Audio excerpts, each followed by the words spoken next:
Environmental policies and laws. I have extremely mixed feelings about them because on the one hand I feel like they are, in fact, helping the American people save the environment. They're giving us discouragements from doing things that hurt the environment and encouragements for doing things that are helping the environment. But on the other hand, I feel like they're going about doing it the wrong way. So what I want to do first is I want to listen to a short rant by Rand Paul, not Ron Paul, Rand Paul, his son. It's commonly known on YouTube as the Rand Paul toilet rant, so I want to play it. It's a little bit long, and I will only play his section of it. I will not display the response to it. So let's go ahead and watch that. Thank you, Ms. Hogan, for coming over today and for your testimony. I was wondering if you're pro-choice. I'm pro-choice of bulbs. Well, actually, that's the point. And the point is that most members of your administration probably would be frank and characterize themselves and up front characterize themselves as being pro-choice for abortion, but you're really anti-choice on every other consumer item that you've listed here, including light bulbs, refrigerators, toilets, you name it. You can't go around your house without being told what to buy. You restrict my purchases. You don't care about my choices. You don't care about the consumer, frankly. You raise the cost of all the items with all your rules, all your notions that you know what's best for me. Frankly, my toilets don't work in my house. And I blame you and people like you who want to tell me what I can install in my house, what I can do.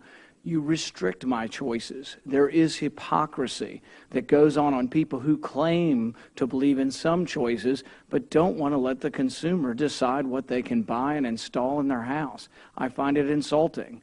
I find it insulting that a lot of these products that you're going to make us buy and you won't let us buy what we want to buy. You take away our choices.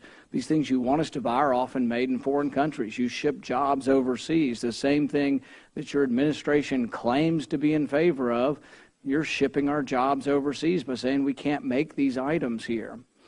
I find it really an affront to the sensibility of the idea and notion of the free marketplace, of capitalism, of freedom of choice. Now, it's not that I'm against conservation. I'm all for energy conservation. But I wish you would come here to extol me, to cajole, to encourage, to try to convince me that it would be a good idea to conserve energy. But you come instead with fines, threats of jail. You put people out of business who want to make products that you don't like. This is what your energy efficiency standards are. Really call it what it is. Call it what it is. You prevent people from making things that consumers want. I find it really appalling and hypocritical, and I think there should be some self-examination from the administration on the idea that you favor a woman's right to an abortion, but you don't favor a woman or a man's right to choose what kind of light bulb, what kind of dishwasher, what kind of washing machine. I really find it troubling, this busybody nature that you want to come into my house, my bathroom, my bedroom, my kitchen, my laundry room.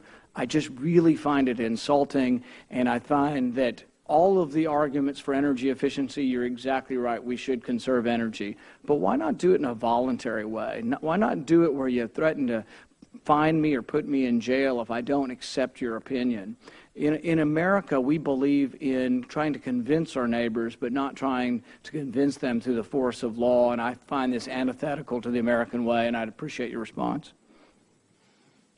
So what Rand Paul is talking about there is he's basically talking about education versus legislation.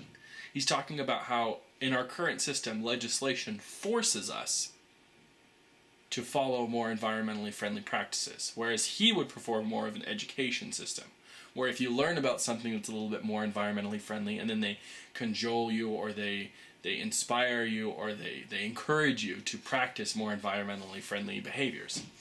Now, I completely agree with him there. I think that is a much better system, and I can give you a couple of examples of how this has actually worked. In Germany, for example, I want to read a quote from a blog, and I'll put the link to this in the description. It says that people in Germany are conserving water to an extent where it's becoming, I don't want to say ridiculous, but it's becoming counterproductive. And they basically say, here's the quote, it says, "And water conservation in Germany can be harmful, particularly when it comes to sewage systems beneath German cities. The lack of water flowing through the the sewage canals mean that fat, feces, and discarded food aren't getting flushed out enough, and they are corroding the walls of the pipes. To compensate, utilities are forced to pump hundreds of thousands of liters of fresh water through the system to keep it operable. The result, not surprisingly, is higher water bills. And consumers respond to the higher water bills by saving even more water. Paradoxically, the vicious cycle can be only broken if the consumers start using more water. Now, obviously, that's a little bit of an extreme example because they've been using so little water that they are actually causing the sewage systems to falter. But that's a great example of how the German people, despite the fact that there's no legislation forcing them to be more environmentally friendly, are actually being more environmentally friendly. And they're being so environmentally friendly to an extent that we don't actually have a system currently set up so that they can compensate for that. And we have to make adjustments and pump more water through the system in order for their current system to work. The next point that I want to make is that, especially when it comes to the government, it seems as if that when you have a few individuals making big decisions that affect many people, that they tend to make maybe not the best decision. Now, the point that I'm making is not that the government's corrupt. It's not that there's some kind of conspiracy. There's like a business deal between one of these politicians that wants to get something passed and the business that funds it, or, you know, whatever. That's not the point that I'm making. Whether or not that happens, it's not an issue. And I'm not talking about this in this video. But what I am going to say is this, okay? Let me give you another example. And again, I'll post the link to this quote in the description of this video. It talks about energy-saving light bulbs. So those nice little energy-saving light bulbs.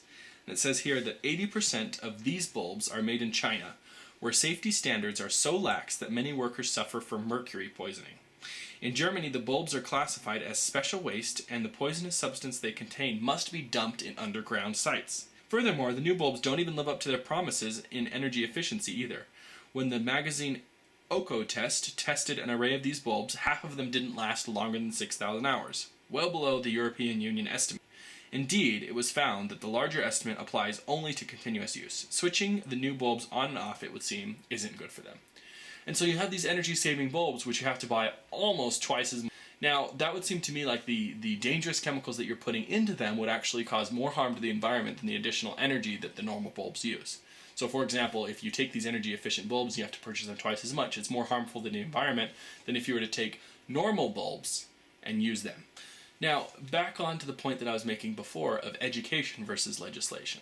There is actually a Ensign article in 1971 by A.B. Morrison entitled Our Deteriorating Environment, where he makes this quote. He says, "The reason we are in trouble ecologically is because of our inability to see ourselves as part of nature. We have not seen ourselves for what we are, part of the web of life and part of the biological community, and a portion of an incredibly complex ecological system, and intimately a part of the total environment. Our ability to acquire and apply technical information has far outstripped our biological ability to adapt to the changes technology has brought." So the point I especially want to make is the point that he makes at the beginning, is that the problem really isn't legislation. The problem is that we have a lack of education. So the next section that I want to move into in this video is a section where I've actually gone out and talked to some of my friends about environmental policies and laws. And I just kind of, I've interviewed a bunch of people, but I've kind of shown in this next part of the video some of the standard responses that I had. Do you think it's important for people to be environmentally friendly? Yeah, I mean, it's obviously there's not infinite resources, and we have an impact on wildlife and stuff, so yeah, of course. Okay. So, how much do you know about environmental policies and laws? Not as much as I should. Okay. Now, do you feel like it's important to be environmentally friendly? I feel like there's a lot of benefits to being environmentally friendly. I feel that most of those benefits have to do with the world that we'll live in someday, making sure it's not full of trash. But a lot of it is making sure that there isn't like pollution and contaminants that like really harm and affect the people living in that area. For example, like the areas where there was like nuclear reactor meltdowns and there's still people getting like cancer and like suffering side effects. Like not every example is that extreme, but at the same time I feel like the environmental policies and laws are set up so that we don't have to suffer those kinds of things. Mm-hmm. So do you think that people in general, if they were educated more about their effects on the environment in the sense of if you do this, then these consequences will happen, do you think that they'd naturally be more environmentally friendly? Oh yeah, I think people generally don't want to destroy the environment. They want to take care of it. I mean, look at the way people take care of their own property. They don't generally completely ruin it. They generally improve it. However, we're so far removed. A lot of us are, especially in cities. We're so far removed from nature and from where our manufactured goods come from that I think a lot of times we just don't realize